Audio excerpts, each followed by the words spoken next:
Hey everybody, I wanted to talk to you real quick a little bit about something that my children are learning when it comes to animals by living on a homestead.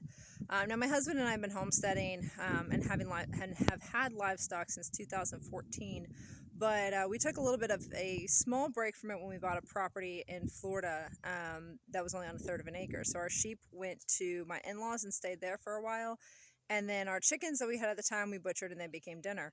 But obviously, moving back to a property where we can have our livestock, things have gotten back to kind of the routine of, animals are basically here for us to either feed us or make us money. And not our dogs and our cats. Those are our pets. But now, granted, our dogs are still working dogs. We still expect them to work, but they are definitely more so pets than they are. We don't necessarily look at them as like a money status. Oh, there's a bee flying around my phone. Um, Hold on, y'all. Let's see if we can. There's a bee on my finger.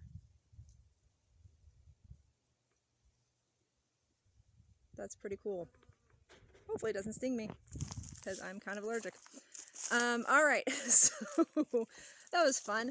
Anyways, yesterday I had to have a talk with my oldest daughter. When she was 5 years old, she wanted rabbits because she wanted to breed them and sell them as pets.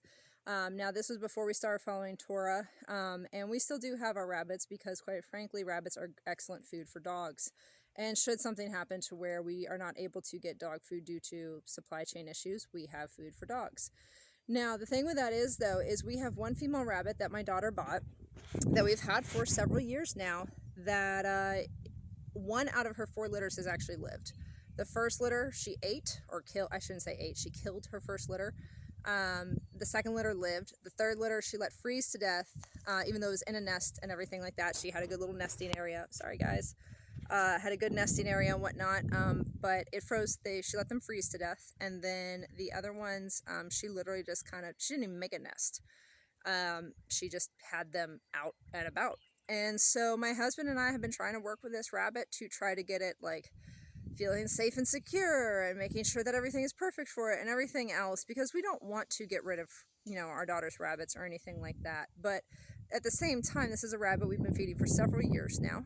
It's had 4 litters and only 1 survived. And so it's one of those things that I had to have a talk with my daughter the other day, and basically had to have a talk with her about the fact that this female rabbit is probably not going to be breeding. We will probably do one more time and really try to give her a very comfortable space to have babies. But more than likely after this next time, she will not be having any more babies. And my daughter, her goal for raising rabbits was to breed them and sell them to people as pets. So I had to have the talk with her, basically saying, like, this rabbit, you're losing, technically you're losing money on this rabbit. If you think of all the babies she's had that have died, you've lost $140. If we sold them at $10 a piece, you've lost $140. And so I had to have that talk with her about kind of the next steps for this rabbit, and we're not going to kill the rabbit and feed it to our dogs. We wouldn't do that to our daughter. We would sell it to somebody as a pet, not necessarily a breed stock kind of rabbit, but as a pet.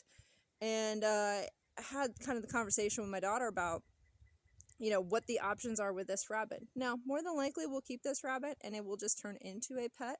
But I had to have the conversation with my daughter about the fact that, if you have livestock, and technically these rabbits to us are livestock, if you have livestock that is not either producing babies that you can sell or producing food for you, and again, we don't eat rabbits because we follow Torah, so we can't eat the rabbits. It's not producing food, it's not producing babies that we can make money off of, and that was your intended goal for these rabbits to begin with, was to make money. What good is this rabbit? And I had to have that talk with her, and it was, she's 8, almost 9. It wasn't an easy conversation to have, and I definitely broke it to her lightly and gently, much lighter and more gently than I am right now. But I had that conversation with her about what's the point of having an animal that you bought to make money off of, and none of that's not happening at all. So, kind of had that conversation. She got a little upset, a little disappointed. She went off, and I'm pretty sure she probably cried. And I even told her, like, we can keep it as a pet, but we're not going to be breeding her anymore. And I think her thing was she was sad because she likes the 1 litter that did survive, which is actually back here in the rabbit cage. The 1 litter we did have survive, she really likes the babies. So it's not even that I'm telling our daughter we're getting rid of the rabbit. It's just, you know, we're not going to try to breed her anymore. She's not a good breeder.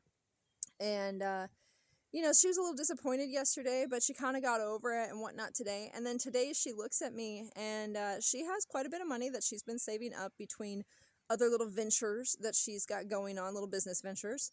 And she set aside some money, and she says, Mom, come spring, I'm going to buy myself a new rabbit. I'm like, okay, well, what about the rabbit we talked about? Like, you know, as a pet or whatnot. And she's like, if we get rid of her, I'm fine.